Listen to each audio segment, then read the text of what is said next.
All right, we should be recording now. So everything that we've done for the past 6 weeks has been classical machine learning, classical AI. This is the first lecture where we really get into deep learning, and we'll be doing deep learning for the second half of the course. Some quick administrative things. I just showed you the homework 3 solutions. If you're watching this recording and you want to see these, just come to lecture next week or office hours, whatever. Also, I had so many people ask for an extension on homework 4. Like every semester, I gave everyone a 2-day extension. So even if you finished and you want a couple more days to work on the extra credit, or you were looking at the homework 3 solutions and realized you made a mistake with grid search CV, and you realize you made the same mistake on homework 4, you still have a couple days to fix this. So everyone has a 2-day extension. If you need more, let me know. I know this is the hardest homework of the semester. I'm not worried about giving extra extensions for this one. I think all the ones after that are much easier, so I'm not worried about people catching up.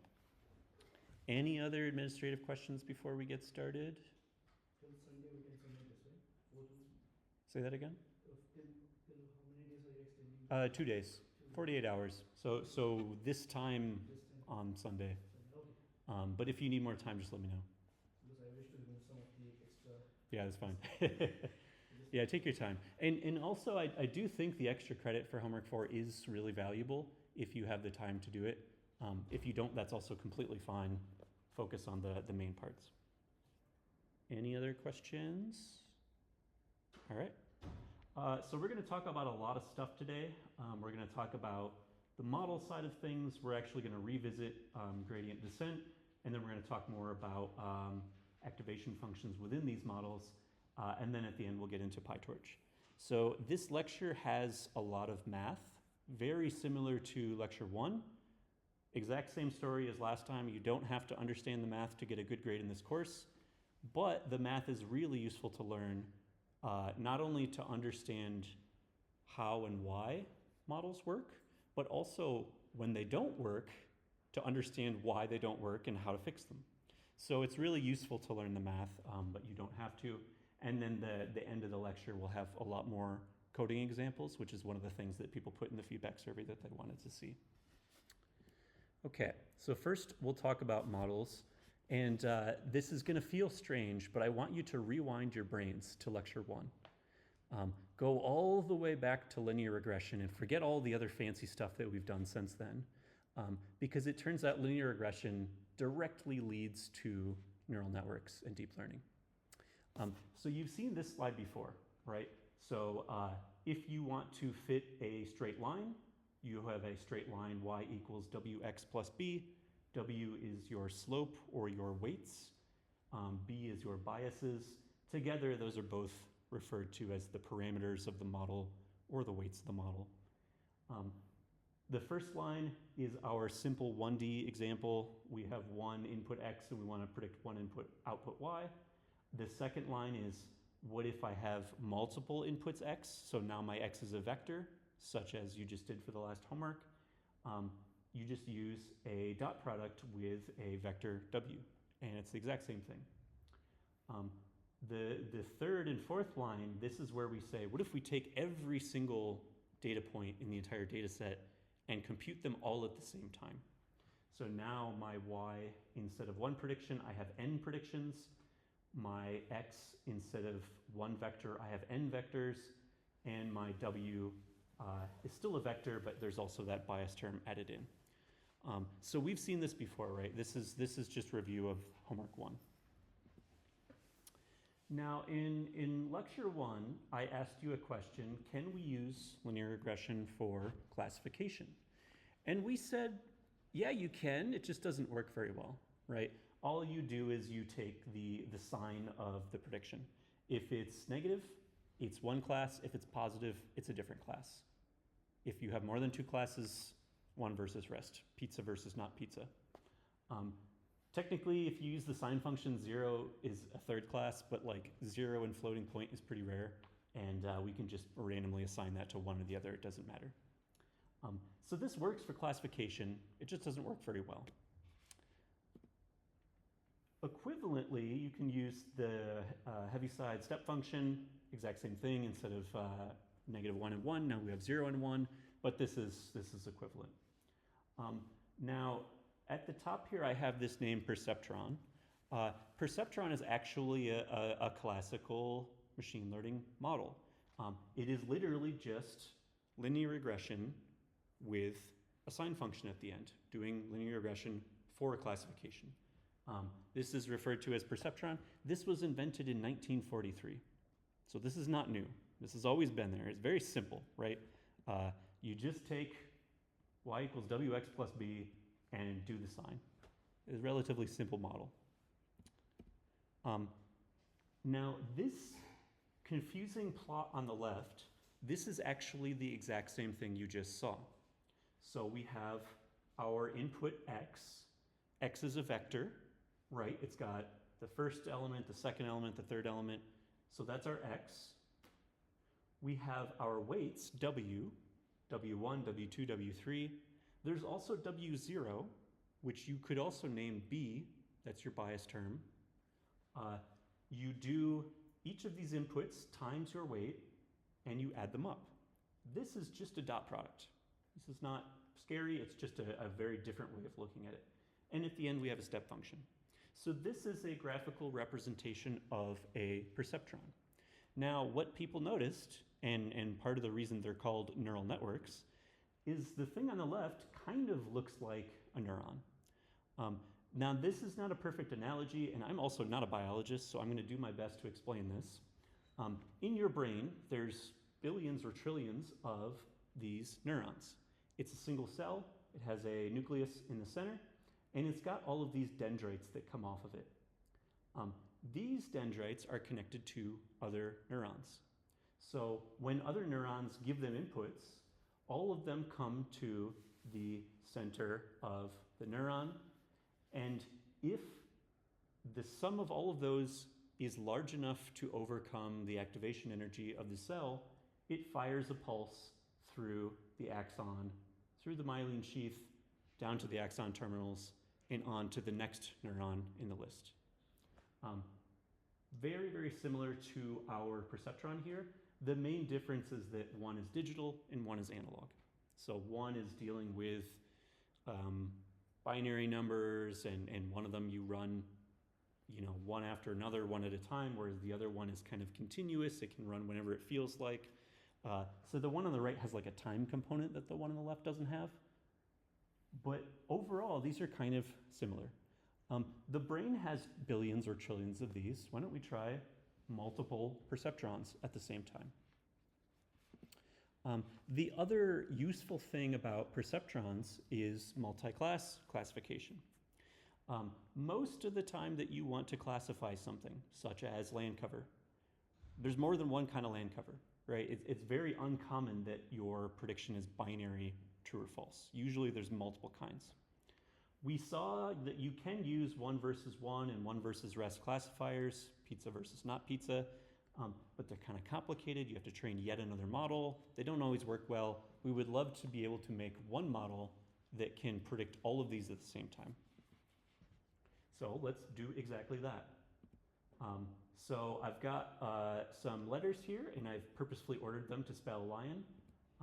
But we have the number of layers, the number of input features, the number of output classes, and the number of samples. So the top one we saw right before, y equals x dot w plus b. That's the 1D example. The second one, that's the same thing, except now w is a matrix, b is a vector, and y is a vector. So now instead of predicting one answer, we're predicting all of the answers, specifically the probability or likelihood of each possible output class. So now we have multiple outputs. All we need to do to change our model is make W a matrix and B a vector. And now we can predict multiple at the same time. Y and B, these are both vectors of shape number of output classes. X is a vector of shape number of input features, and W is a matrix of shape input by output. And the math should work out there. Okay. Now, exact like we did before, instead of just doing one input and output at a time, let's do all of them. So now we have y equals xw plus b. Now y is a matrix, x is a matrix, w is a matrix, and b is a vector. But it's all more or less the same thing. Actually, that doesn't make sense. Does it? Should B be a matrix?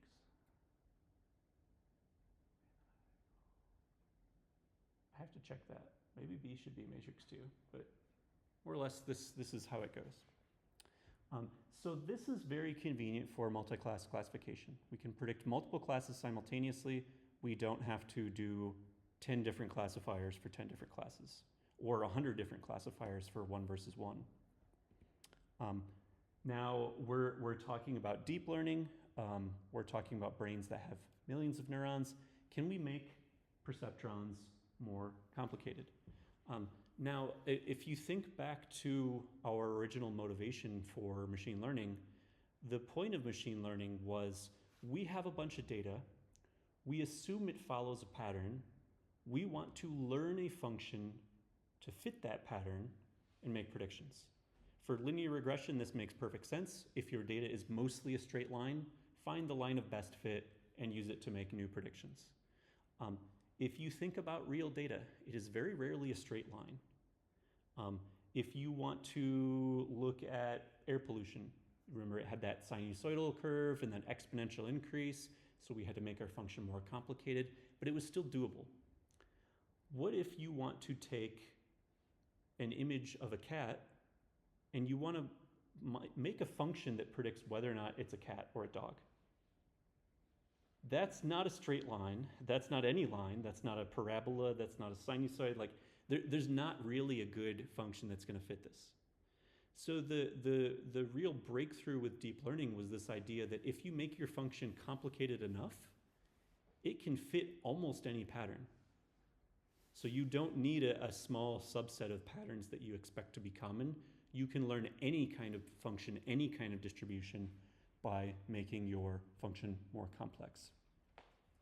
So our perceptrons at the moment are linear. That's not good enough. We need something more complicated. What if we just add more matrices? So then, all of a sudden, instead of just y equals xw plus b, let's say, let's have two layers. So we take our x, we multiply it by our weights, and we add our biases. And then we repeat, multiply by our weights, add our biases. We don't have to stop at 2. We can do as many layers as we want. In general, you take the output of the previous layer and you multiply it by the weights and add the biases of the current layer. And you can make your model as deep as you want. Now, does anyone see a problem here? What is wrong with this? Is this actually more complex? It's still linear, exactly. You're just multiplying matrices. I could just say let W equals W1 times everything, and I could do the exact same calculation much quicker. So we still have a perceptron, right? It's just a really slow perceptron. We have not made our function more complex. What we can do is we can break this linear cycle by adding literally any kind of nonlinear function somewhere in the middle. So, for instance, now I have an extra function as output. For now, let's just call it the step function, because that's one nonlinear function we know. Technically, this doesn't work, but this is what people tried for many years and failed. So now we have a series of matrix multiplications and nonlinear functions using only these two components. In theory, theoretically, this model can fit any possible distribution. So no matter how disgusting and ugly and noisy the data is, if you make your weights big enough, you can memorize the entire data set. You can fit any distribution. So this is very, very powerful and very simple. All we do is matrix multiplication and whatever nonlinear function you want, and we do it a bunch of times. So this is a very general class of functions called neural networks. All neural networks that we'll see in this course look kind of like this. Some things change. Sometimes it's not just a matrix multiplication. Sometimes the activation function, this nonlinear thing changes. Sometimes there's extra things added. But every neural network that we're going to discuss, everything we do in deep learning, is just a bunch of matrix multiplications. What are these called? If you take multiple perceptrons and you stack them up, you get a multi-layer perceptron, or MLP. This is really the most primitive neural network. So it's not just a single neuron, it's multiple perceptrons tied together. This is exactly what a neural network looks like. I have a visualization here. It's a little blurry, but there's a really nice visualization. So the top, you see a handwritten number, and then a correct or incorrect sometimes prediction. So these images on the top, these are coming from the MNIST dataset. So MNIST is a collection of a bunch of handwritten digits, and the goal is to train a machine learning model to read them. And if you do it correctly, you can do character recognition, handwriting recognition.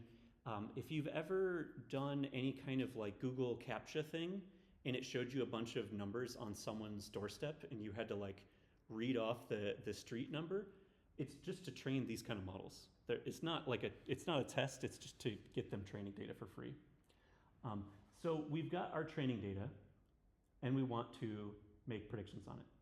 Now, this scary looking thing at the bottom, this is exactly what we just saw before.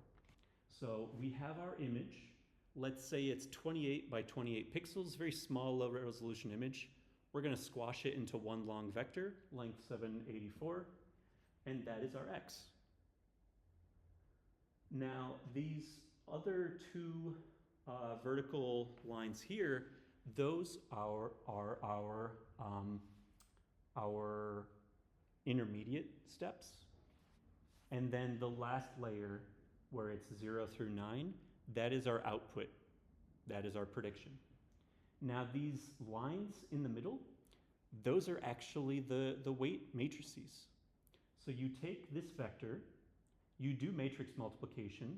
Each one of these inputs is connected to every possible output with a certain weight, and you make new calculations.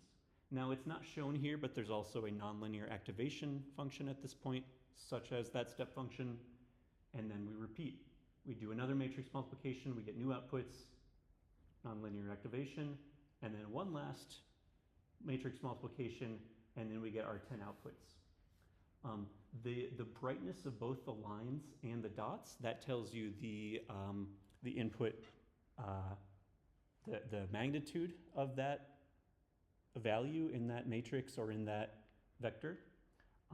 So what you see is for an input like 4 or 5, it highlights number 5 because that has the highest probability. So each thing at the end is the probability of the model saying that this 0 is an actual 0. I wanted to do a quick test here. So here we have our number of input features. Can anyone tell me what the input features number is? Yep, 784. So it's our image squashed into one long vector. 28 times 28 is 784. What is our number of hidden features? I should mention that these things in the middle are the hidden layers. So how many hidden features do we have? That's the number of hidden layers. So it's actually the height, or rather the width if you look sideways. So let's say 16 if you count them out. I think there's 16. What is the number of our output features? 10, because there's 0 through 9. So yeah, 10 possible digits. And then you already said the hidden layers is, well actually, okay, this is really, really tricky. So I want to be very clear here, because this is also useful for the homework assignment. When we're counting the number of layers in any neural network, if someone says I have a 10-layer neural network, what that means is there are 10 learnable layers, 10 weight matrices. We're going to talk about convolutions in a couple weeks. Anything that could be learned, that is the number of layers. So here we have 1, 2, 3 matrix multiplications. The first matrix multiplication, we can call that the input layer. The last one, we can call that the output layer. And then we technically only have one matrix multiplication in the middle that is the hidden layer. So there's one hidden layer, 3 layers in total. The layers are actually these lines.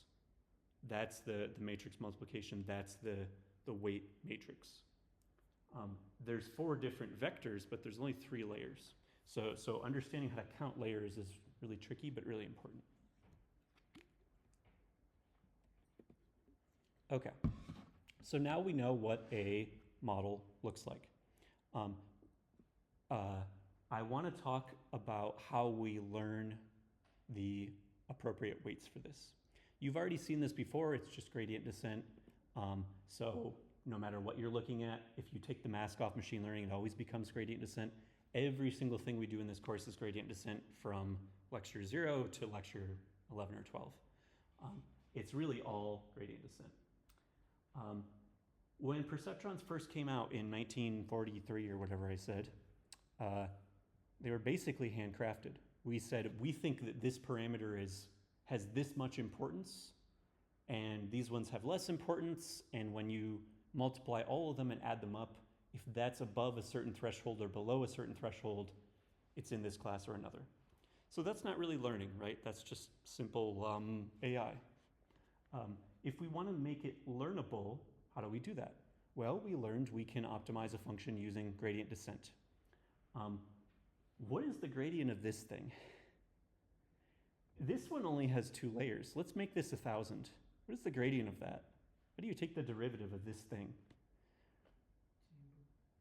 Chain rule, yes.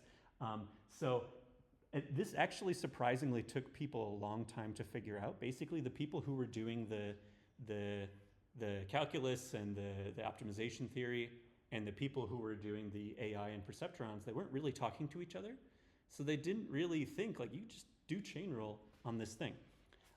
So chain rule, if you remember way, way back from calculus, if you have a function of a function, which is exactly what we have here, you can compute the gradient of that by taking the gradient of the outside with respect to the input times the gradient of the input inside. Written another way, dz dx is dz dy times dy dx. These are all equivalent ways of saying the same thing. So no matter how many layers we have, it's really just a function called on the output of another function, called on the output of another function. We can keep doing this chain rule all the way down and recalculate it every time we put new inputs through it and calculate the gradient. We've also seen this slide before, but I wanted to add more details here. So when we're doing gradient descent, we always start with some random initial guess. We have absolutely no idea what weights might work well. Let's start with a random number, and that's that black circle at the top. Now, the weird shaped function that you're looking at, that's not the model. That is the error of the model, or the loss of the model, the amount of mistake the model makes. So certain values of x and y, let's say that certain values of our parameters, w1 and w2, will result in a different error, which is the vertical axis. Our goal is to go downhill. We get the lowest possible error. So how do we do this? We start off with a random guess, and then giant while loop while we haven't stopped learning something. We take our data set, we make a prediction, we compute the error, how bad did we do, and then importantly, we calculate the gradient via the chain rule. So the gradient of the loss or error with respect to the inputs. We backpropagate the gradients, which means we update all of our weights with weight minus the gradient. So basically go downhill, step in the direction of the negative gradient, And then usually we want to decrease the step size. That's how far we jump each time. Otherwise, we're going to keep jumping around forever. So we start off with big guesses, and then we get closer and closer to one final solution. At the moment, we're doing a variant of gradient descent, also called batch gradient descent, which means we take the entire data set and we calculate all of the predictions, all of the error, one giant gradient, and we update. And we repeat until we're done. So relatively straightforward. This is also a good visualization of what it looks like. So when we started off with simple things like linear regression or logistic regression, these are relatively simple functions. All of these functions happen to be convex, which means, let me get some chalk here. Hopefully orange works. Any convex function, no matter where you start, if you go downhill, you will eventually get to the global minimum. So I could start here, I will eventually get there. I could start here, I could start way up here, but eventually I would get there. A convex function only has one single local minima, and that local minima is the global minima. So the best possible set of parameters we could find that minimize the error of our predictions. Now with neural networks, because these can fit any possible function no matter how crazy your imagination is, these are most certainly not convex. There's many different local minima and local maxima, and we need to avoid the bad local minima and find a good, hopefully global-ish minima. So in this image here, let's say blue is downhill, and this lower point, that's actually our global minima, that's our goal. Depending on where we start, which is all of these little blue dots, we will get to a different ending point. Many of these points do end up in that lower depression, but some of them also get sucked into this left depression or even small valleys along the outsides. So this isn't super robust. It turns out it's kind of like a guessing game. You try a bunch of random things and you hope that you got a good starting guess. So it's very highly dependent on your initial guess. There's actually a lot of research that goes into making good guesses. So there's these things like Xavier initialization or Keiming initialization. Usually you have some sort of Gaussian distribution around 0, and you get values within a certain distance of that. You don't want them exactly equal to 0 because then your output prediction is always 0. You don't want them to be too large because then things blow up. So there is research on this. I don't know if people are still researching this. This is relatively old. But you can do a little better than random guessing, but not much. So there's a couple problems here. Our batch gradient descent solution, where we take the entire data set, we load it, we make a prediction, and we calculate the gradients. That doesn't really work with big data. And if you've been following deep learning, everything is big data. So this isn't very useful, right? You could be working on data sets with millions of images, and you definitely can't fit those in memory on one computer. You can maybe barely fit them in storage on one computer if you've got 1 billion images. So we've got a big data problem. Also, we saw that our success is completely dependent on our starting point. That's also not great. We would like to be able to avoid some of these local minima a little more easily. So what we can do is something known as stochastic gradient descent. At each step in the training process, we just take one single random data point, one single image, one single text, one single whatever, one sample, and we do the iteration of this page. We do our forward pass, the prediction, we compute the error, calculate the gradient, backpropagate the gradients. But now instead of taking the entire data set, we're only doing one sample at a time. Because we're randomly taking one sample, that's why it's known as stochastic. Stochastic just means random. So this is stochastic gradient descent. Take one single thing at a time, make your predictions. as a result of taking one thing at a time, there's a lot of noise. So like if I give you a test with 100 questions, you're probably always going to get about the same score. If I give you a test with one question, sometimes you're going to get 100 and sometimes you're going to get a 0. There's a lot more variance there. There's a lot more noise there. So if I'm only doing one question at a time, the prediction that I make, and especially the gradients I learn, they're going to keep jumping all around in completely different directions. But that noise is also helpful for avoiding some of those local minima. So for example, in here, there might be a local minima like on the right, and we actually want to jump out of that and go down to our global minima on the left. This is the general formula for most forms of gradient descent. So theta is our parameters. That's our weights, our biases, our W, our B. That's all the things we're trying to learn. So our current theta gets replaced by our current theta minus the gradient of the loss with some kind of multiplier alpha. That's our step size. That's also known as our learning rate. These are synonyms. So this is the general form for all gradient descent. You could say theta t equals theta t minus 1 minus the gradient of the loss of theta t minus 1, if that also makes sense. Okay, so we got a couple problems here. If you look at this picture, you can see one.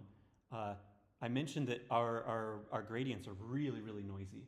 So we're really taking our time, we're really going on a stroll, we're not really going directly downhill because we don't have access to enough global information to know which way is downhill.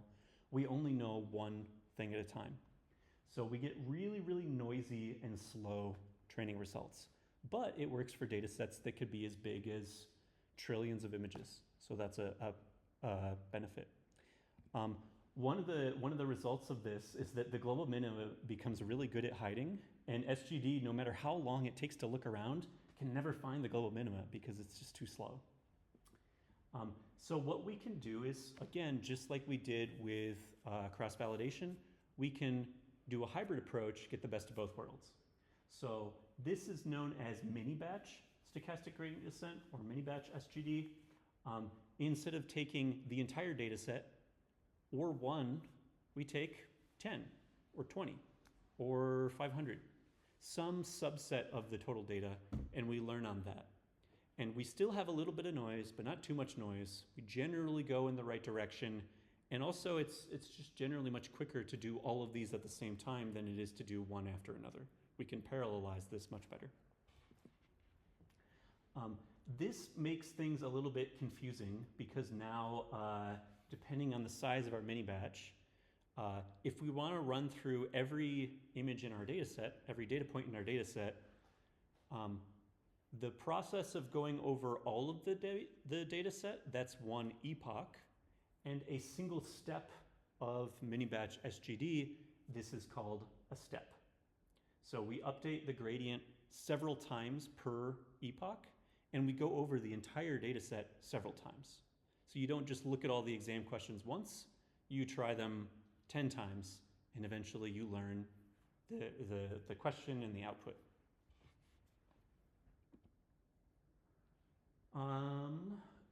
So one of the problems with SGD that people quickly discovered is depending on the shape of your loss space, it's not usually a perfect circle. So you can't just go downhill, right? If I pick a point right here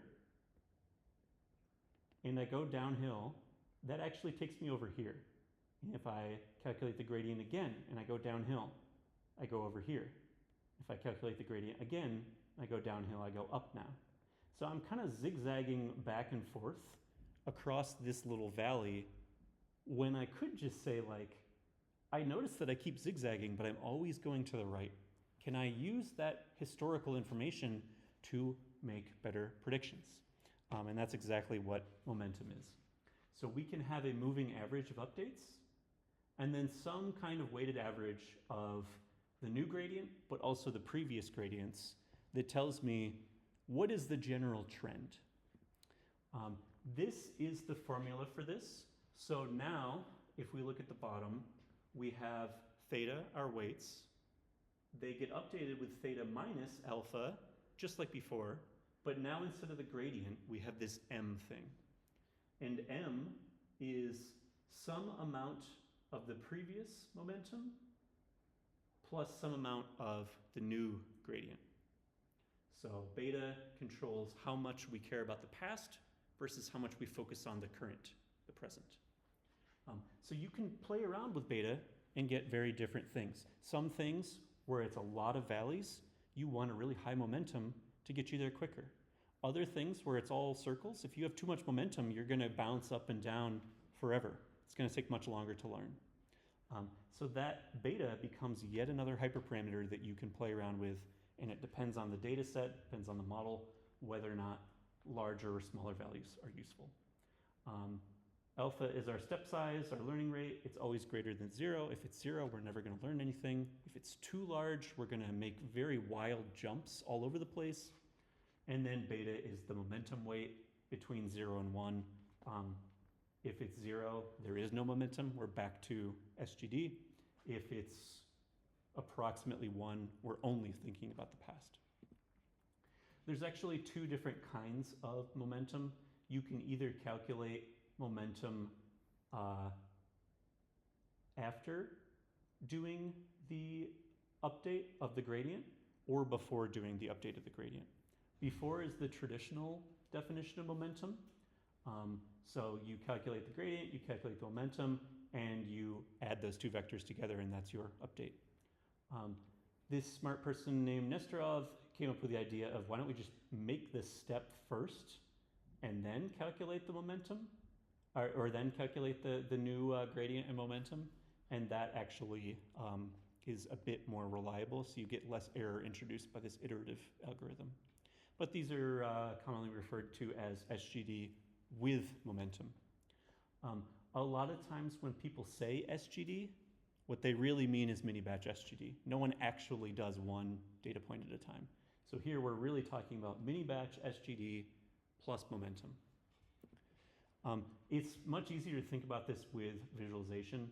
So in cyan is our regular SGD. You see it goes directly towards the nearest local minima, and it stops. But it does that very slowly. With momentum in magenta, we immediately accelerate downhill to that local minima.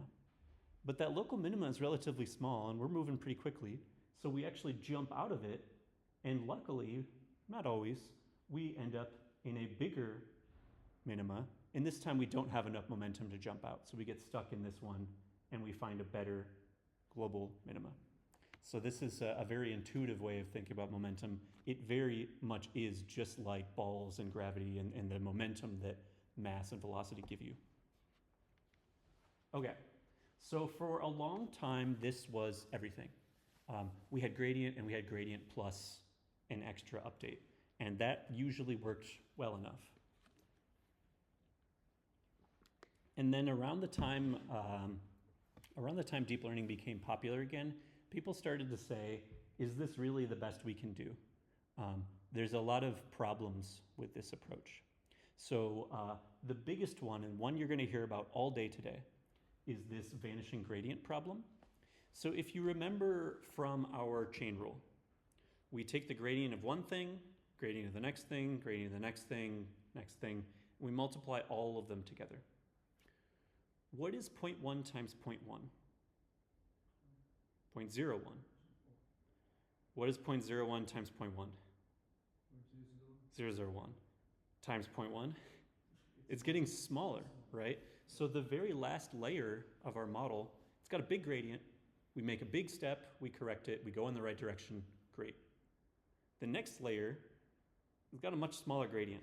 And by the time you get to the first layer, the beginning of the neural network, it's basically 0. So this is a very famous problem in deep learning. This is known as the vanishing gradient problem, and it's plagued researchers for decades. And everything I show you today, and also in 2 weeks, is mostly how can we fix this problem? So this is a really fundamental problem of a lot of deep neural networks. Our gradients get smaller and smaller as we get to the beginning of the model. That's a huge problem. This is not going to let us train a deep network. We can go maybe 3 layers at most before our gradients just become too small to actually learn anything quickly enough. So what we can do, and this is known as adaptive gradients, is we can scale them. If we notice that they've been previously quite small, we can make them bigger. And then we get quicker updates. So this is really affecting how far we jump, not the direction of the gradient, but the magnitude of the gradient. Here's the formula here. So we have V, that is our, I guess, moment, I'll call it. Similar to momentum in a way. And if we start from the bottom formula again, same as before, theta becomes theta minus alpha times the gradient of the loss. But now we have this little factor on the bottom, which is the square root of V, momentum or variance. Our variance is, much like the momentum thing we saw earlier, the previous variance plus the gradient squared. So we're keeping track of the square of the gradient to give us an idea of how much our variance is changing over time. And we're dividing by the square root of that, so dividing by basically a standard deviation. The little epsilon you see down there, that's just to prevent division by 0. So that's usually like 10 to the negative 8th or something. It's not important, but it prevents it from crashing, which is also very important. So this is the first idea. We can increase the value of our gradient if needed, if it gets too slow. This introduces yet another problem. So previously I said 0.1 times 0.1 times 0.1 becomes 0.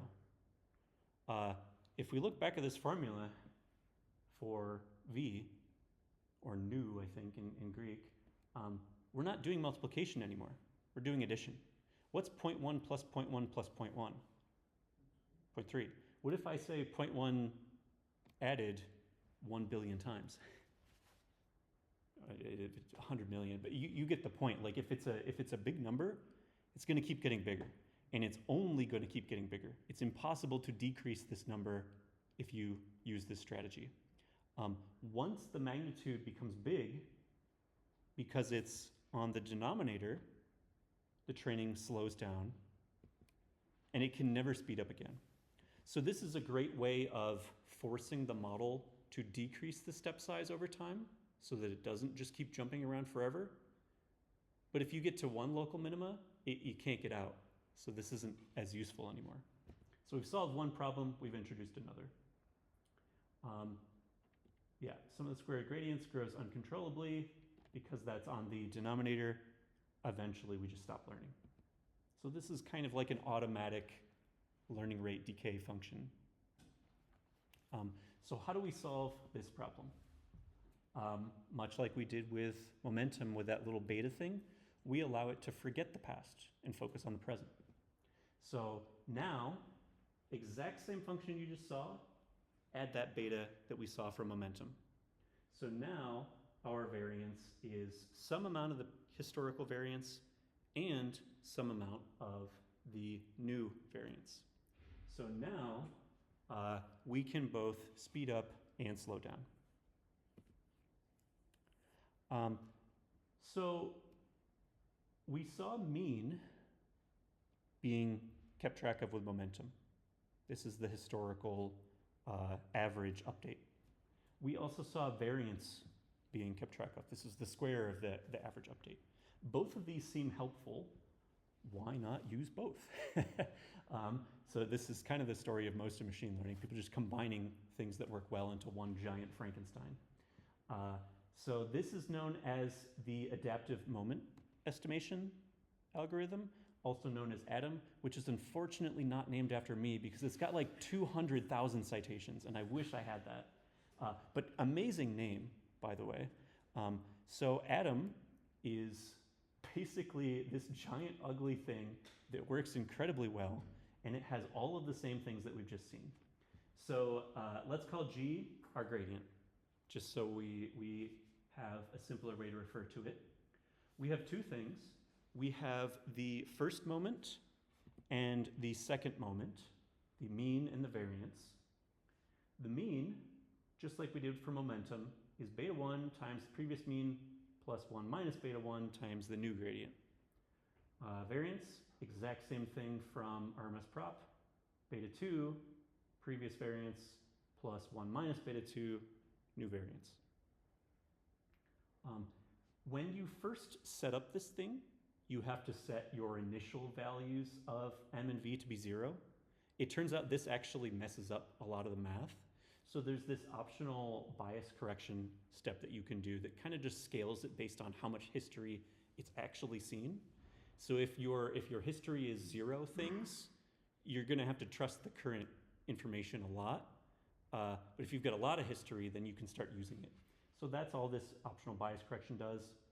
And then we just combine them. So theta becomes theta minus alpha times our m divided by the square of our v.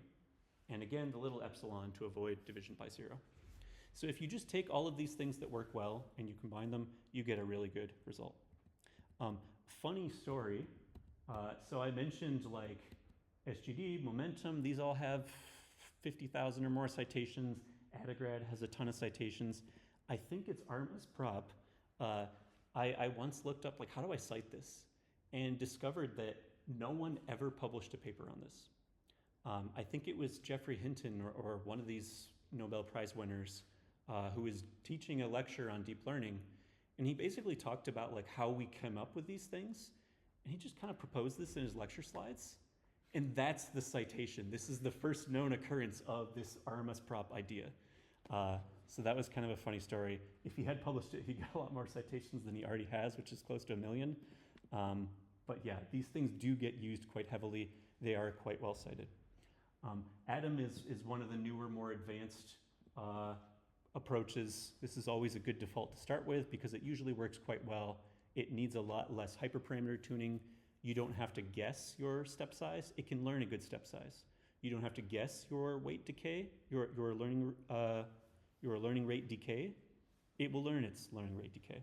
So it's very comfortable. It has these hyperparameters. You could play with beta 1 and beta 2. I have never seen anyone play with these because they just usually work okay. So it's very easy to use. Here's a visualization of all three. And again, it really depends on what your data looks like, what your gradients look like. So it's not always this case.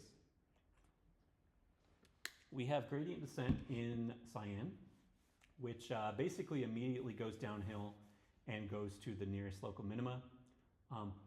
With magenta, the ball actually does try a little harder to avoid it. It gets a little slower, but it eventually ends up in the same one.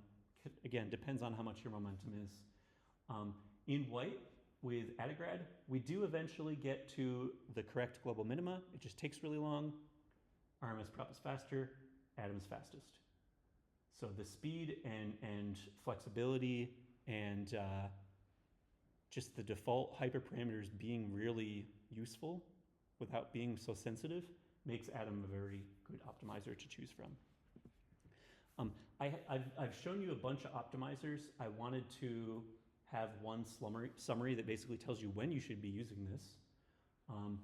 The early batch gradient descent, where you take the entire data set and you learn on the entire data set, you can really only use this with small data sets. But it is quite useful for small data sets because it works really quickly. There's no noise to deal with. It immediately goes straight towards the local minima. If you expect a lot of different local minima, like you have a really complicated neural network, it's not so great. If you've got a really simple classical machine learning method, this works great. It's fast. Use it. So if you're doing something in scikit-learn with a small data set, just use batch gradient descent. Do the whole data set at a time. True stochastic gradient descent, where you just use one thing at a time, don't use this. It's super slow. It's not a good idea. There's much better things such as mini batch stochastic gradient descent.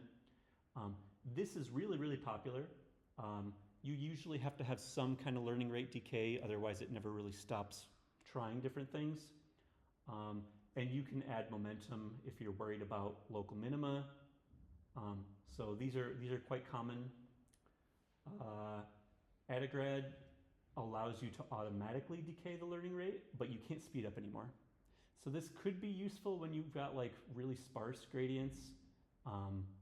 RMS prop can speed up and slow down, so that's more flexible.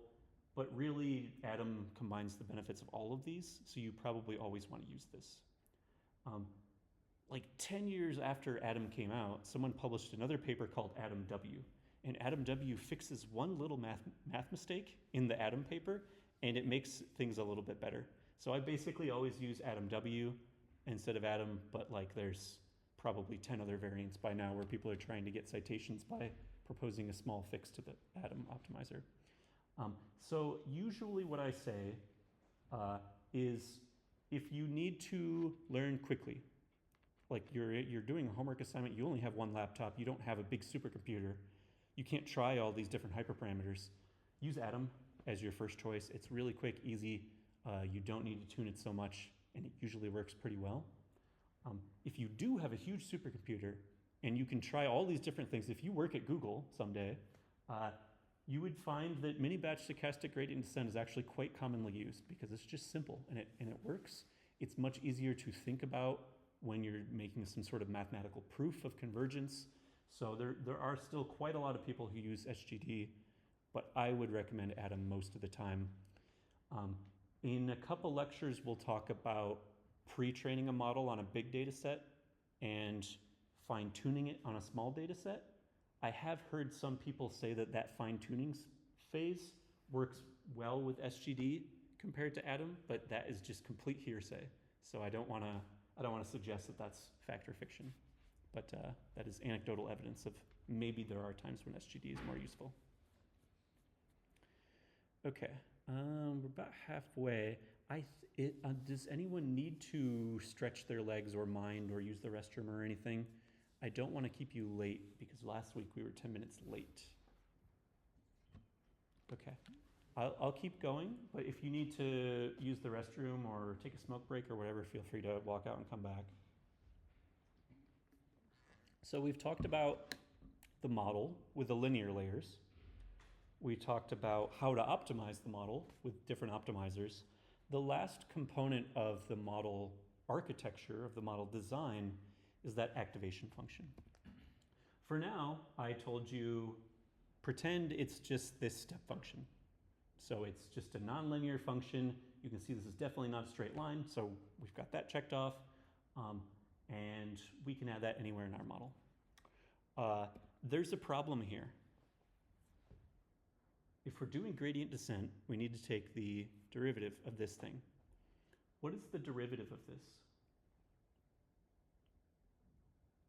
AKA, what is the slope of this? 0. So if it's negative, it's 0. If it's positive, it's 0. Everything else is undefined. Actually, this should be less than 0 and greater than 0, not less than and greater than 1. So it's either 0 or undefined. If it's 0, we can't learn anything. If it's undefined, the computer explodes. So this is completely useless for gradient descent. This is the other reason that researchers spent so much time trying to figure out how to tune a perceptron. They were handcrafting these complex multi-layer perceptrons because they couldn't take the gradient because it wasn't differentiable. So people looked at chain rule and gradient descent and said, this works really, really well for optimization. Can I get something that kind of looks like this, but also lets me compute a derivative? Then I can do machine learning. So the first function that came to mind is the sigmoid function. It's kind of ugly. It's got a bunch of e's to the x's in it. You can write it as 1 over 1 plus e to the negative x, or it might be a little bit more mathematically robust in terms of the linear algebra, the math on the computer, to do it as e to the x over 1 plus e to the x. So that's our weird function that is technically nonlinear and kind of looks like the function we were using before. The derivative It's actually really, really easy. It turns out the derivative of this thing is the same as the original thing times 1 minus that thing. So if you compute this during the forward pass, the first time you run the model, you've also computed the gradient. You just multiply that by 1 minus itself. So really, really quick and easy to do. There is one little problem. It's not zero-centered. We could subtract 0.5 and get there, but that sometimes can cause your model to zigzag when it shouldn't. So that's one function that has kind of a shape like our original step function. If we want to solve that off-center thing, we can use another function called the hyperbolic tangent, which is this dotted line in the middle of the blue dotted line. Again, derivative of this is relatively simple, depending on how familiar you are with hyperbolic tangents and all of this. But you can compute that. It is differentiable. It does look a lot like that step function. It's zero-centered. It's quite nice. So this was also quite widely used for a while. Going back to that vanishing gradient problem that we're fighting against for decades, right? If my derivative of these things is bounded, my derivative is always between 0 and 1. It's good that it's not 0,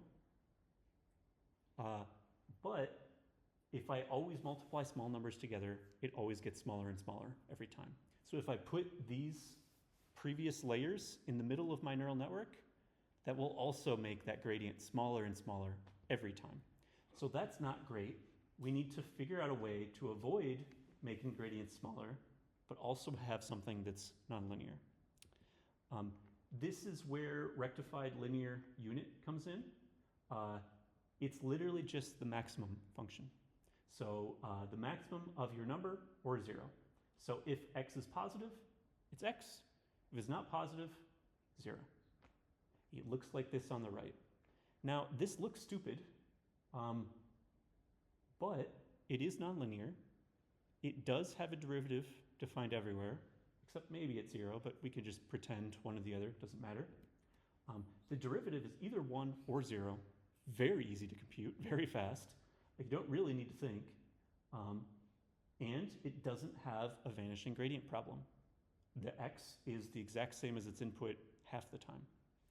So we've solved the vanishing gradient problem. This was actually a huge breakthrough. This stupid little function was a huge breakthrough in the history of deep learning, because all of a sudden it felt like we had conquered one of the many things that was plaguing us for so long. So all of a sudden you could make neural networks that were 5 layers or 6 layers instead of 3 layers without the gradient going to 0 immediately. So this is probably the most common activation function that people use these days. It's not perfect. There is one little problem with it. The gradient is 0 half the time. So depending on what your learning rate is, you might actually end up with many 40% or more of your neurons, your perceptrons, just being all 0. They're not actually being used. Again, I'm not a biologist, so this is a wild statement, but you can imagine this is quite similar to the statement that you only use your brain, 10% of your brain most of the time. You don't want to use 100% of your brain all the time because it'll overheat. But if you just use a small percentage and use different percentages for different tasks, it works quite well. This is slightly different because these dead perceptrons are permanently dead, no matter what your input image is or where your training goes. So if that concerns you, that parts of your model are dead and not learning anything anymore, there's something called leaky ReLU, where instead of maximum of 0 in x, we have the possibility of some small coefficient like 0.01, allowing it to be not completely 0, but slightly negative. So again, definitely not linear. There's 2 lines, but there's not 1 line. It's always differentiable, relatively simple to compute. Doesn't have vanishing gradient problem, so we're mostly good. So this is I don't see this as often as ReLU, but I do see more and more people saying, why shouldn't we just always use this? So this is also definitely something worth trying. And then one last activation function I want to mention. I mentioned that the output of my model is the probability of every class. So if I've got 10 classes, whichever one has the biggest number is most likely the correct answer. So that's the one I take as the prediction. That's how we're doing multi-class classification. The problem is at the moment, there's no bounds. So it's always the biggest one that has the highest probability. We don't know what the probability is. So it could be 0.9 versus 0.1, or it could be 9 million versus 1. There's not really a range for this. So softmax is a convenient function that converts all of the outputs to have the exact same range. They're always guaranteed to be 0 to 1, and they're also always guaranteed to sum to 1. So this is the softmax function. For each output, you do e to the x divided by the sum of all the e to the x for that class. Again, derivative, quite easy. It is the same function times the Kronecker delta, which is that weird squiggly d, minus that same function. So relatively easy to compute. And again, I've shown you a ton of these things. Here are some general recommendations of when you should use them, when you shouldn't, what they add, etc. It depends on where you are in your neural network and what kind of neural network you're using. So there's the output layer. That really depends on what you're trying to predict. So if you're doing regression, you definitely don't want to scale things down to 0 to 1, and the rest don't really make a lot of sense. So you either have no activation function after your output, or you do some kind of a linear thing. ReLU is very similar, except now it's the same output if it's positive and 0 if it's negative. If I'm trying to predict temperature in Kelvin, it can't be negative. But the model isn't bounded by positive and negative. So if I add a little ReLU to the end, I am guaranteeing that the output will always be positive, and that can bump up my accuracy a little bit. You do see the sigmoid, that first squiggly s, you do see that used quite a lot for the output layer if you're doing binary classification, because it's always bounded 0 to 1, and the greatest one always wins. But softmax is actually really common for the output layer for multi-class classification, because all of a sudden the prediction is the probability of that class. So that's for the output layer. For the hidden layers inside of the neural network, you probably use this multiple times. You almost always use ReLU for multi-layer perceptrons, which we talk about today, for convolutional neural networks, which we talk about in 2 weeks. For some recurrent neural networks that we'll talk about next week, you might want to consider sigmoid or tanh. If your data is known to have outliers, then leaky ReLU works quite well. But ReLU is always a pretty good guess for your hidden layer, your output layer. It depends on what you're trying to do, regression or classification, etc. Any questions on this?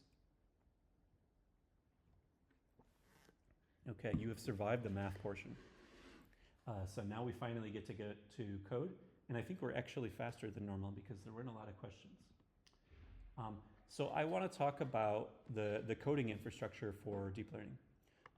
You were all very blessed, because if you studied deep learning even 10 years ago or 20 years ago, there wasn't really a good deep learning library. You basically had to code all of that stuff from scratch.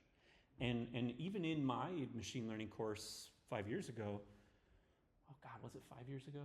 Oh no, I'm old. Even in my machine learning course, they still made us write all of those things from scratch, just to teach us how it works. So if you want to build your own multi-layer perceptron using a sigmoid activation function and a linear layer, manually calculate the gradients for multiple layers, manually calculate the gradient of sigmoid, and do everything in NumPy, basically build an entire neural network from scratch in NumPy. And it was an extremely, really useful homework. It just wasn't very fun, really tedious. If you make one little mistake, you spend weeks trying to figure out where it is. But nowadays, for the most part, this isn't necessarily necessary. If you do want to learn the math better, it's really, really fun. Not fun. It's really useful to write it from scratch in NumPy. But you don't have to anymore because there's really good deep learning libraries that let you do it automatically. So the main one that we're going to be using in this course is called PyTorch. I kind of refer to PyTorch as a deep learning framework. So it provides all the basic building blocks for deep learning, but it doesn't have like these giant fancy models like ChatGPT. Those are in other libraries that depend on PyTorch. So think of PyTorch kind of like NumPy, but for GPUs and for deep learning. NumPy doesn't have really fancy stuff. It has all the little basic building blocks you need to do everything. So PyTorch is our basic deep learning framework. It's got a bunch of stuff in it, a bunch of different sub-packages or sub-modules. Torch.nn is all of the neural network building stuff. So things like the linear layers that we just saw, things like the activations we just saw, things like specific loss functions that you might want to use. Torch.optim, that's all of the optimizers, the learning rate schedulers, things like Atom. Torch.utils, this has all the data loaders, all the checkpointing, all the things that you might need during training your model and loading data. The biggest benefit of, the two biggest benefits of PyTorch over just doing everything from scratch in NumPy is one, you can run it on the GPU. And this may not seem like a huge benefit, but if you think about what we're doing, everything is matrix multiplication or element-wise multiplication. And the really nice thing about linear algebra in general is it's really, really easy to do in parallel. So I can take every row and every column and I can do all the multiplications separately on a different core of my computer at the exact same time and get the output. If you don't know anything about CPUs versus GPUs, CPUs are very general purpose, relatively fast, but they only have a small number of cores.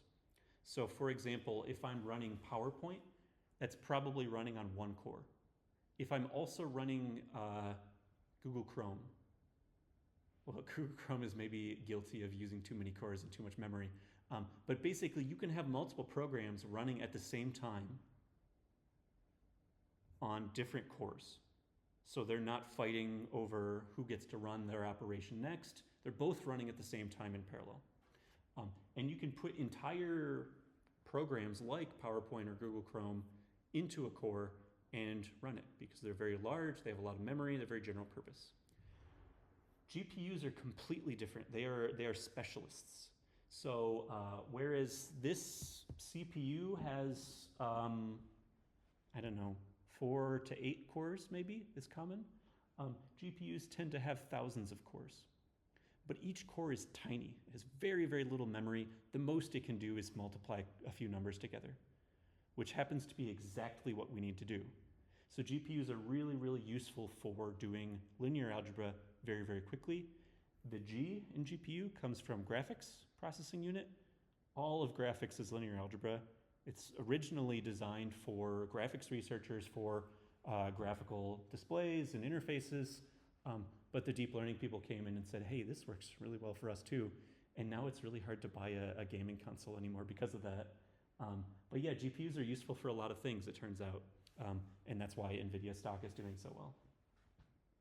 So PyTorch gives us two things. We have GPU support, great. Everything is 10 times faster, depending on your GPU.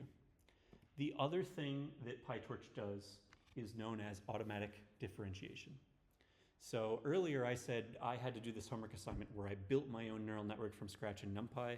I had to calculate the gradient of this layer and the gradient of this layer with respect to another layer and multiply these things, manually do the chain rule. PyTorch does all of that automatically. So you define the forward pass of your model. You define what layers you run in which order, etc. and then PyTorch can automatically calculate the gradient of everything. So that's that differentiable programming paradigm we talked about last week. So these are really the main two things that PyTorch brings in other deep learning frameworks bring in. All of the other stuff like built-in optimizers, learning rate schedulers, we could write those in NumPy. It's not that hard. This is the part that's really hard, and this is what makes PyTorch powerful. So what does PyTorch code look like? What does a model look like? Again, we're building a neural network. So we import this NN thing from PyTorch. That's all of our neural network stuff. Every neural network is a subclass of NN.module, a special type of NN.module. There's really only two functions you need to implement most of the time. You can implement more helper functions if you want. The first is our initializer. And if you're unfamiliar with like the object-oriented programming stuff in Python, that's okay. This is when you create a new model. So if I want to create a new multi-layer perceptron, I have three parameters that I might want to use: the number of inputs, the number of outputs, and the number of hidden units. I have to run the initializer of the superclass of NN.module just to set up this thing for use in PyTorch. And then I can do whatever I want. I can save my input, output, and hidden. Here I'm saving my entire model. So I am creating a sequential sequence of operations. First, I take my input image and I squash it down to one dimension, one vector. Then I do a linear layer, a matrix multiplication of dimensions, input size by hidden size. Then I do my ReLU, my rectified linear unit, my nonlinear activation function. Then I do another matrix multiplication linear layer of dimension hidden size by output size. You notice here we have a multi-layer perceptron, so I should use ReLU for my activation function. But if I go back a couple slides, I did also say I should be using softmax for multi-class. I don't have that in my model here, and I'm going to explain why in 2 slides. So give me a second. But importantly here, how many layers does my model have?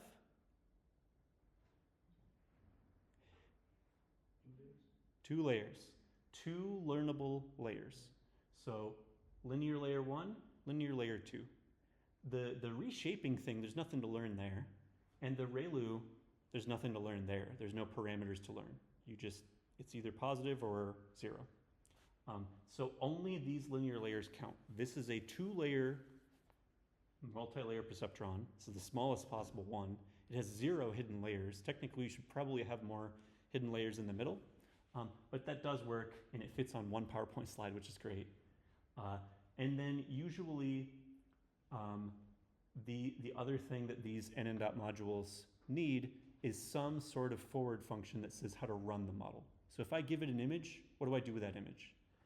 It runs this forward method, and here I'm just saying run self.mlp, the thing that I created earlier. So I create my model, and then if I want to run it, I call forward. Great. So that is literally the smallest possible neural network you could possibly create. 2 layers works.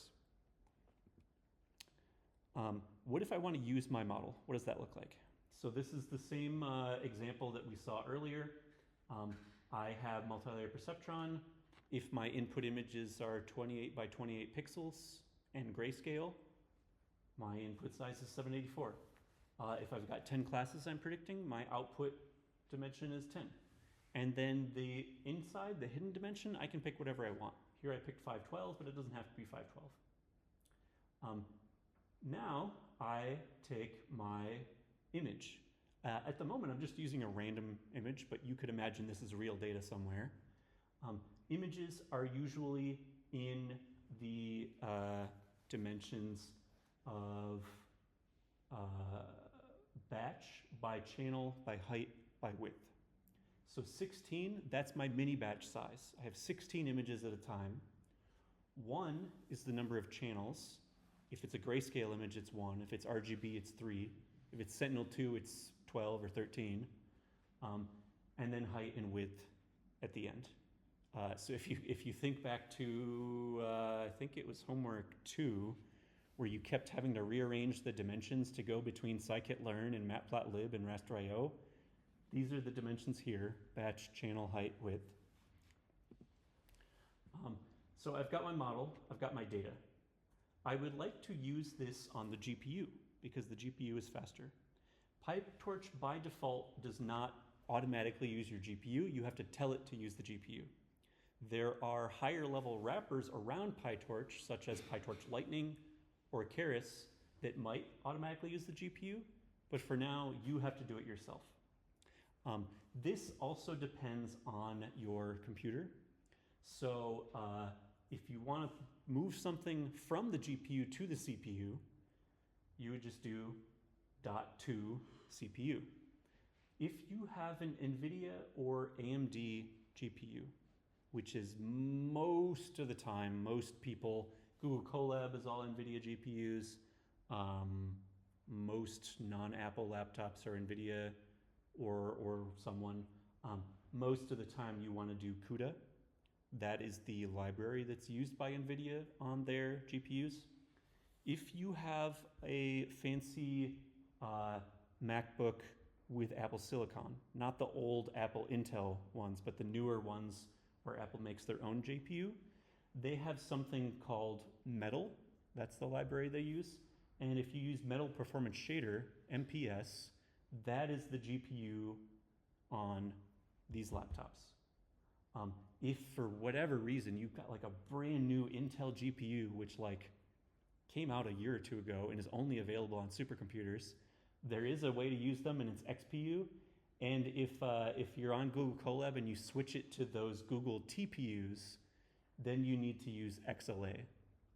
But 90% of the time, you're probably going to be using CUDA. If you don't know what you're doing, use CUDA. If you are on Apple, use MPS. You're probably never going to see anything else. And if you design your own GPU, you can always extend this syntax and add yet another accelerator. There's a lot more out there. There's HPUs and other things that aren't very common, but they are supported by PyTorch. So I have my model. I instantiated. I called that init function to create a new model. I have my data. Let's pretend it's real, but for now it's just fake. I've moved both the model and the data to the GPU. And then I can just make a prediction. Now, you'll see that I'm just calling the model directly. I'm not calling the forward function. So this class has like a double underscore call method that just says run forward. So this is equivalent. You can just call the model itself as if it were a function, even though it's actually a class instance. Okay, so that's how to make a model and use a model.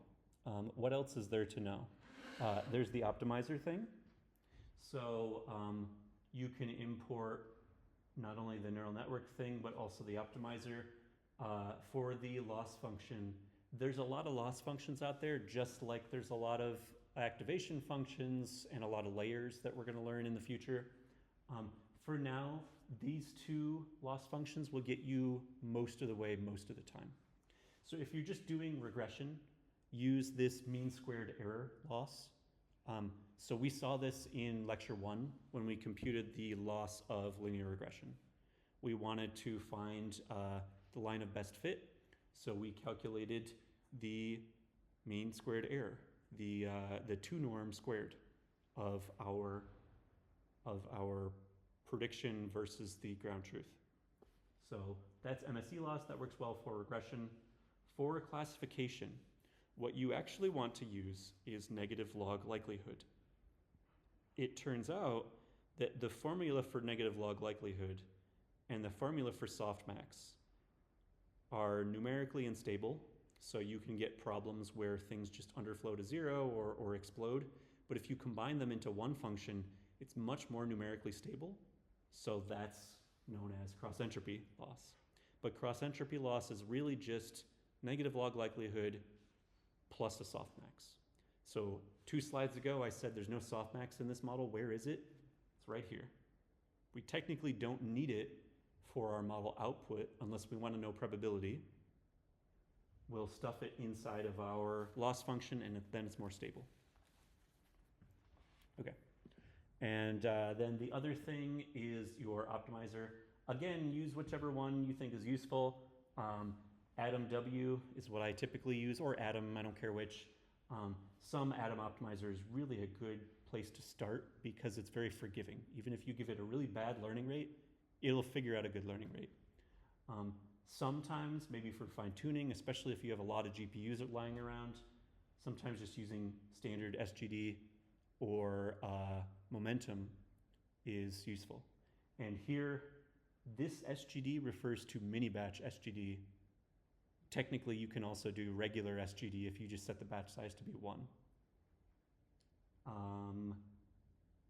So yeah, I usually use these optimizers and these loss functions. There are a bunch of other loss functions. For example, if you're doing binary classification, there's a binary cross entropy loss.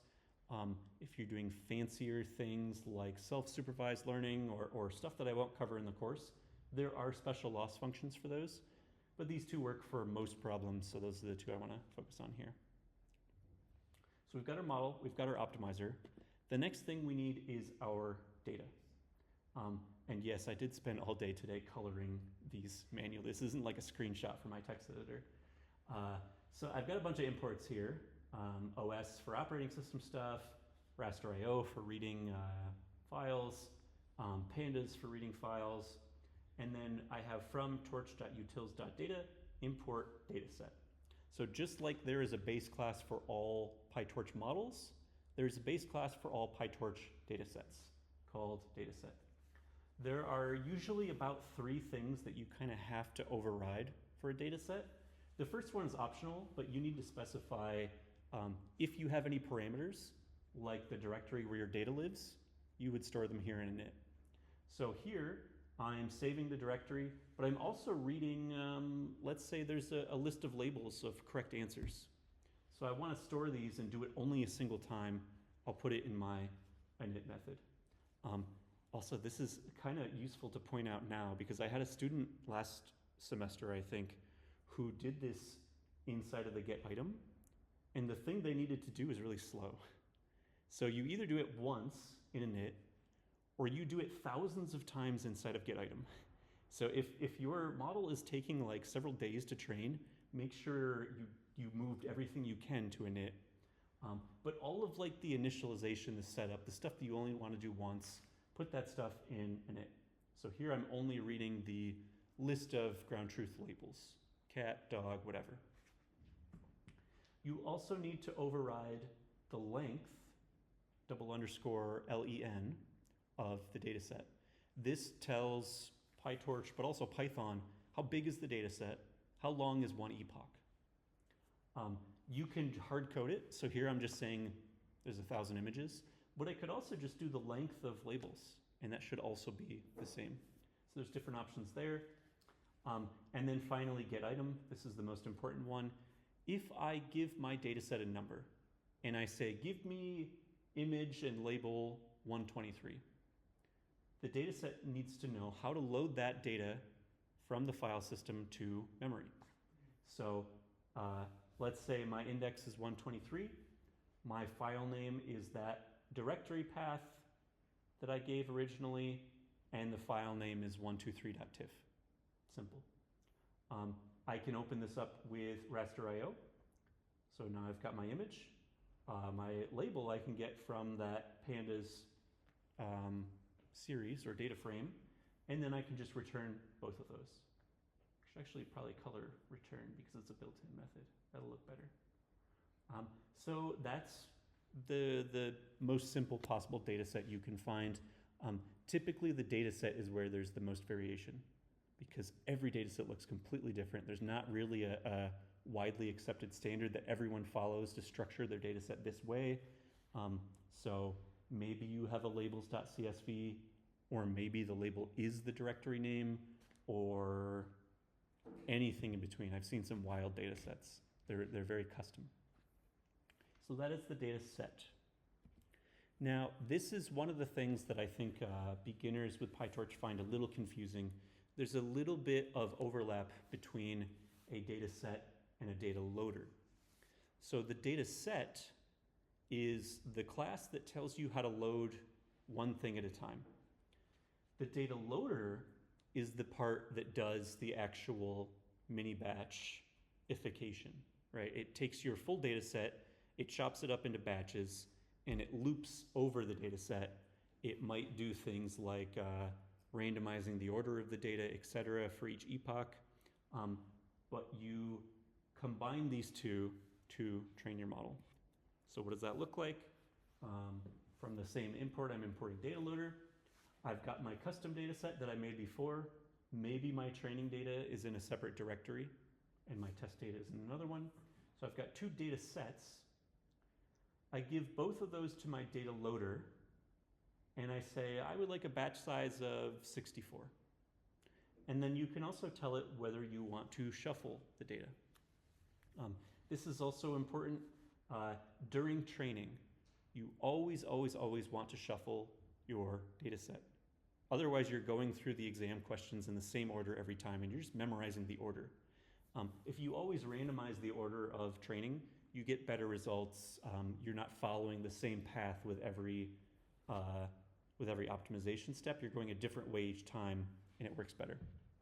During testing, you could shuffle it, but it doesn't matter what order the questions are in. It's not answering based on what it's seen before. So I usually disable that. Doesn't make a difference. Okay, so we have our model, our optimizer, loss function, data set. Now if I don't want to go like a billion slides back, but if you remember that first slide where I introduced stochastic gradient descent, and there were all those steps of make a prediction, calculate loss, calculate gradients, backpropagate, etc. How do I convert that to code? It looks exactly like this. So the first line, model.train, your model can be in training mode or in evaluation mode. For the simple models we've done so far, these multi-layer perceptrons, these are the same thing, nothing makes a difference. But it's good to be in the habit of running model.train or model.eval because the fancier models we're going to see next week and the week after, there actually is a difference whether you're training it or you're running it. The layers, the functions actually behave slightly differently. So this is just something to be in a good habit of. We want to train our model for many epochs. So let's say 10, could be whatever you want. This is yet another hyperparameter. For 10 epochs, I want to loop over the entire data set. I have my data loader. This is an iterable. I can just say for XY mini batches in the data loader, and it will generate all these mini batches for me by calling the data set. I have my X and Y. I move those to the GPU. I already moved my model, so that's good. And I can make a prediction, and it's doing everything on the GPU where it's much quicker. Now, I used my loss function that we saw earlier, and now I've calculated the amount of mistake that my model has made. Also, during the forward pass of the model, this y hat equals model x, that's the forward pass, I've also calculated the gradients at the same time because I know I'm going to need those later. When I do loss.backward, I take all those gradients and I multiply them through a chain rule and I update every parameter in the entire process using my optimizer. Sorry, no, that's not correct. So loss.backward does the backpropagation. It does the chain rule, the multiplying the gradients through to the end. So every layer knows its current gradient with respect to its inputs. Then the optimizer.step does one step in the direction of the negative gradient. And then for basically every model that we're going to use in this course, we don't want to keep track of gradients previously. So then we zero them out with optimizer.zeroGrad. And we repeat again. And that's the for loop we saw earlier with the gradient descent algorithm in PyTorch on a GPU.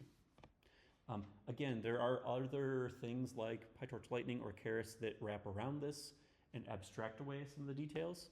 But as we're learning how these things work, it's good to actually think about the details of physically moving things back and forth to the GPU or CPU, physically updating and calculating the gradients, doing the multiplication, and updating all the parameters. This is training time. What about evaluation? What about validation and testing? So here, again, we're doing model.eval. We want to put the model in evaluation mode. Right now, that doesn't mean anything, but it's going to be really important later. During evaluation, we don't need gradients anymore. We're not going to use them. We're not going to do any back propagation. We're not going to do the backward pass. We're only doing a forward pass. So we can disable the gradients, which makes everything faster and more memory efficient. So this is always good to add during evaluation. And then we just do the exact same thing for our test data loader. There's no epochs here. We don't need to make predictions multiple times. It's always going to be the same thing. It's always deterministic. We're not going in random order. We're just going one at a time through our mini batches. We make a prediction. Now, if you remember from our model, our prediction is a list of probabilities for each class. We want to know which one has the highest probability. So we do argmax on the second dimension, which is the class dimension, not the batch dimension. If our prediction is equal to the right answer, true, 1, otherwise false, 0. How many did we have true? Just sum them all together. Now, even individual numbers, it doesn't have to be a matrix or a vector. Even numbers in PyTorch are PyTorch tensors. If you want to move that tensor off the GPU and you just want to convert it to a normal Python integer, you can use .item, which extracts the inputs and converts them back to Python. So that's what that last line is. And then we add this to the total number of correct that we've seen so far. We take the number of correct, we divide it by the total number, and that is our overall accuracy for the data set. So relatively simple. PyTorch doesn't have built-in things for precision and recall and F1 like scikit-learn has. There are other libraries like Torchmetrics that have those. For this homework, you're just going to manually calculate this. For later homeworks, we'll show you Torchmetrics and how to use it. PyTorch is not the only deep learning framework out there. Actually, one of the first really widespread popular ones that people still use today is TensorFlow. This started development back in 2015. The way that Google usually works with deep learning frameworks is if they make it open source, that means Google doesn't really use it anymore. They've got something better that's top secret that they actually use. And then 10 years later, they'll release that too. So TensorFlow was something that had been used by Google for quite a while internally. They saw the value of open source. They made TensorFlow open source, so now anyone can contribute to it, find and fix bugs, add new features. So originally developed by Google, TensorFlow is what's known as a define and run framework. So you define your model, you compile it into a very small representation, and then you run it. And it's really, really fast. So the benefit of that is this static design is it's very, very fast. And this is all of these are opinions. The error messages in TensorFlow are really hard to understand, much like the ones in Google Earth Engine. So that is kind of the downside of TensorFlow. But it's relatively fast, it's relatively stable, it's been around for a long time, it kind of came out first. It's always had really good hardware support, so every time someone makes a new CPU or GPU or computer architecture, TensorFlow adds support for it. And because it came out first and because it's really fast, it's very popular in industry, or at least it used to be. PyTorch actually started development a year later. but took a little bit longer to release. It was originally based on a different Torch library written in Lua, I think. And they converted it to Python because Python was becoming really, really popular for data scientists. It was developed by Facebook and Facebook AI Research. Nowadays it's Meta. The difference between TensorFlow and PyTorch, if I were to sum it up with one sentence, is PyTorch is a define by run framework. So you define it, but you never actually compile it. It's compiled just in time when you run it. What that means is, and again, this is a 1% of the time you might want to do this. What that means is there's things that you can do in PyTorch that can't be done in TensorFlow. For example, in a TensorFlow model, you can't use an if statement because there's no conditionals allowed in this compiled representation. In PyTorch, you can actually take a model and your model can change shape during training. So you can have evolutionary programming where you prune and remove branches of your model that aren't useful during the training process. Your model can evolve over time. Again, this is relatively uncommon. I've been doing deep learning for 10 years and I've never used this feature, but it is something that PyTorch can do that TensorFlow can't, and I think a lot of researchers found that really interesting. TensorFlow is a C++ library with a Python wrapper, and when you write it, it feels like you're writing C++, and when you get error messages, they feel like C++ error messages. There's like 100 lines of code, and you have to figure out which one the error was. PyTorch is really more of a Python first thing, so it's still a C++ and CUDA library, but it feels very much like writing Python code. The error messages are much easier to understand. It's easier to debug. PyTorch later added the ability to, if your model is simple, you can compile it. So you can get that static support. It is really fast now if you use those features. It's always been very popular in the research community, and I think it's becoming more popular in industry as well. I saw a metric posted by PyTorch that said they're used on 90% of deep learning things, but that's by PyTorch, so I don't know if I trust them. But it's quite popular now. I don't know anyone who uses TensorFlow, except maybe some people in industry who have old code that was written in TensorFlow, and no one wants to rewrite it in PyTorch. This isn't the end of the story. 2016 is a long time ago. Google has also developed a newer library called JAX. JAX is kind of an interesting idea because JAX says, we got NumPy, it's great, everyone uses it and loves it. Why don't we just take NumPy and add GPU support and automatic differentiation and nothing else? No fancy other features. So JAX is relatively simple. It's a bit more difficult to use, basically because there's a lot of people using PyTorch and building on top of PyTorch. There's not yet a lot of people using JAX and building on top of it. So you have all the basic building blocks, just like PyTorch. You don't have the higher level things that you would like to have, like in PyTorch and TensorFlow. The only time I do see JAX being used is a lot of the math and physics community who do deep learning tend to use JAX.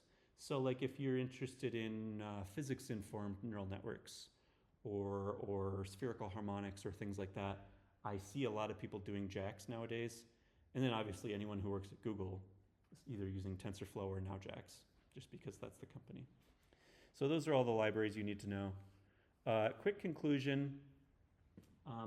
If you want to learn more about these neural networks, how they're trained, etc., highly recommend these 3 blue, 1 brown tutorials on this. They're really, really well done. Amazing visualizations. A lot of the figures I used came from them. So that's really useful, much better than my lecture. For those tables that I showed, where I said, here are all the optimizers, here are all the activation functions, when you should use them, when you shouldn't use them, I'm mostly just getting those from these 2 papers. So those are really useful summary papers. And then for PyTorch itself, there is actually a publication for PyTorch. It is readable. It's kind of complicated, but it's quite interesting the way that they design things. There's documentation and tutorials, which I'll show you in a second. I'll show you homework 6 in a second. We're going to be doing image classification but not on 1 pixel at a time, on an entire image at a time. And especially after homework 4, you'll find this very nice. We're going to use the same data set for homework 6 and for homework 8 and for homework 9. So you don't have to figure out how to use yet another data set again. You're just using fancier models on the same data. Next week we'll talk about time series, and then let me show you the homework quickly, and we're almost on time. Great. Oh, here's the documentation. So this is like, that's the tutorials. Okay, I see now. There's 2 things here. There's docs. So this is all the documentation for all of PyTorch, like the API documentation. So here's like all of the torch.nn stuff. We're going to be using a linear layer, so we can go down there. We're going to be using a basic one. Here's how they work. You specify the input features, output features, whether or not you want bias to be added, if you automatically want to put it on the GPU, data type, etc. I don't usually mess with these. I only do the first 2. They also tell you like the dimensions of the input and output, which is really useful. A little bit of math in here and some examples. So I find the documentation pretty useful. For linear, it's really only got 2 inputs. When we get to fancier models, then this becomes more useful to read. For the homework, we're going to be doing like a basic getting started thing for PyTorch.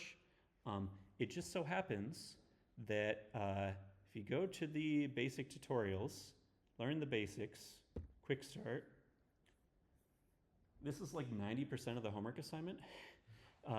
All you really have to do is convert it to your data and make sure it's using the same things that I covered in lecture. So these basic getting started tutorials are very, very useful.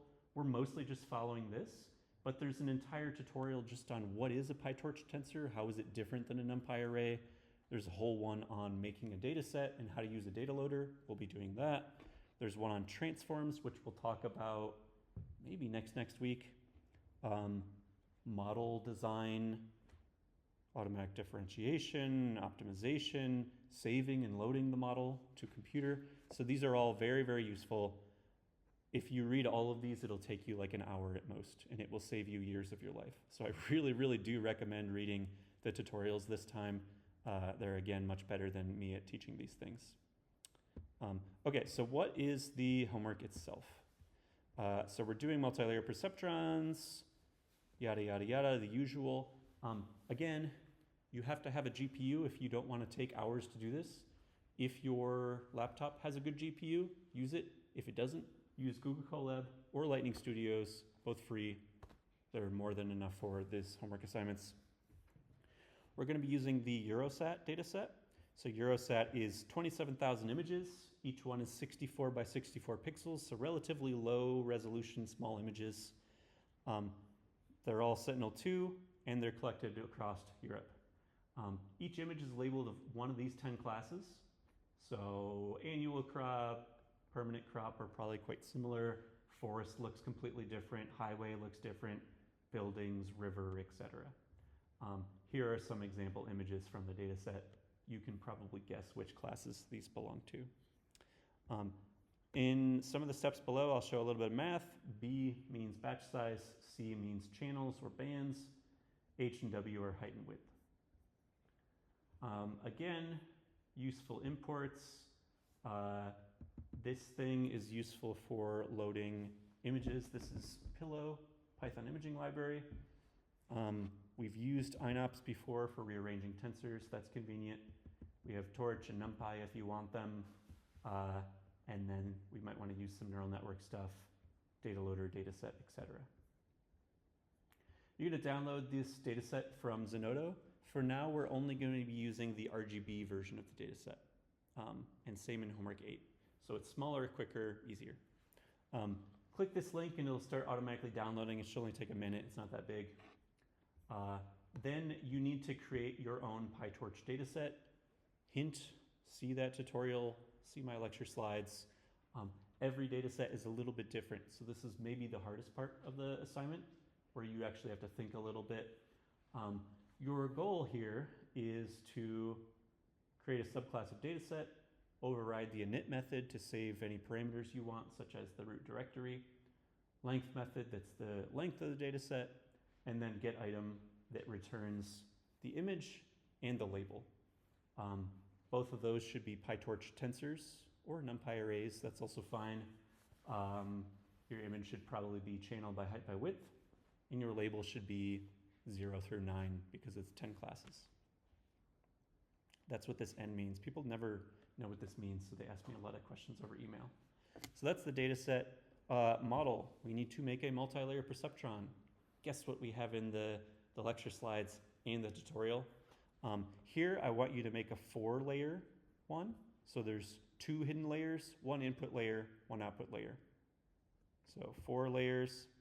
You're going to do matrix multiplication and bias addition, aka that linear thing I just showed you, followed by activation functions.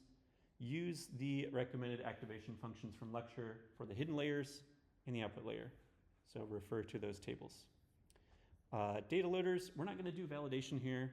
We've done that enough on homework 3. So here, just do a quick 70-30 train test split. Hint, there might be a built-in function that makes this easy. Specify the number of workers. So you can actually load data in parallel, and that might be faster, especially for big data sets. In my experience, on Linux, it's way faster to have multiple workers working in parallel to load data. On Mac and Windows, Python uses a different multiprocessing method with a lot more overhead. So sometimes it's actually a little bit slower to use multiple workers. But try whatever works. Yep. And do shuffling when you should and when you shouldn't, etc. Loss function and optimizer, use the ones that I recommended from lecture. Training, basically just copy that training code you saw in lecture or in the quick start tutorial. Same for evaluation.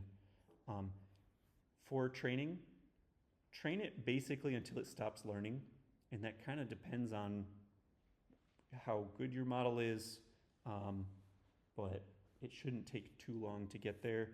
And then for evaluation, this is the first time where I actually have like a threshold. So I'm hoping you get 50% accuracy or better. Now this is a 10 class classification problem, so random guessing gets you 10%. If you get around 10%, something is very wrong. If you have more than 10%, 15, 20, just train it longer. Maybe you trained it too much and it went back down to 40%, but it shouldn't be too hard to get at least 50%. I have had some students get higher just by luck or skill, but you don't get extra points for getting higher. And then last question, what are you doing and why? So like, why is this optimizer good? Why is this activation function good? Not just because I told you so, but why is this the recommended optimizer to use? So those are relatively easy. The extra credit is actually really, really easy, but no one ever does it. So this is actually worth doing. It's not too hard. Couple things you can do for your data set. Add a parameter to init that controls whether the RGB or the multispectral version is used. They're both approximately the same Zenodo link. They should both be easy to download. The problem is they just have a different number of number of spectral bands and different file format. So I have imported raster.io for you to use for the multispectral ones. This one's harder. Add a parameter to init to automatically download the dataset and open up the zip file. You can do that. I've got requests and I've got zip file to do that, but that's slightly harder. For the model, you can also customize that, add a parameter that controls the number of hidden dimensions. This is the width of the neural network. So how many hidden units are in the middle there. And then add another parameter that controls the number of hidden layers. So that's the total number of layers, the depth of the neural network. if you do this correctly, it should be like a for loop that basically says for each layer, add another layer. And then third, just train a model on the multispectral version. Play around with the depth and width and see if you can get better performance than you did for the RGB one. Shouldn't be too hard because you have access to a lot more information, such as near infrared and shortwave infrared data. And that's it. That's the homework this week. Are there any questions on the homework? Cool. Like I said, this one should be easy. Keep struggling with homework 4. Struggling is good. Let me know if you're struggling too much and you need hints or things don't work and you want to know why. But do spend the time you need to finish homework 4 properly. You have 2 extra days. If you need more than 2 extra days, let me know. Homework 5, if you started it, hopefully you found that it's much, much easier. Doesn't take too much time. Shouldn't be too hard to catch up. I think homework 6 might be even easier. It's mostly copying the tutorial and then customizing things a little bit. All right, I'll stick around for a few minutes to answer questions, but otherwise, see you next week.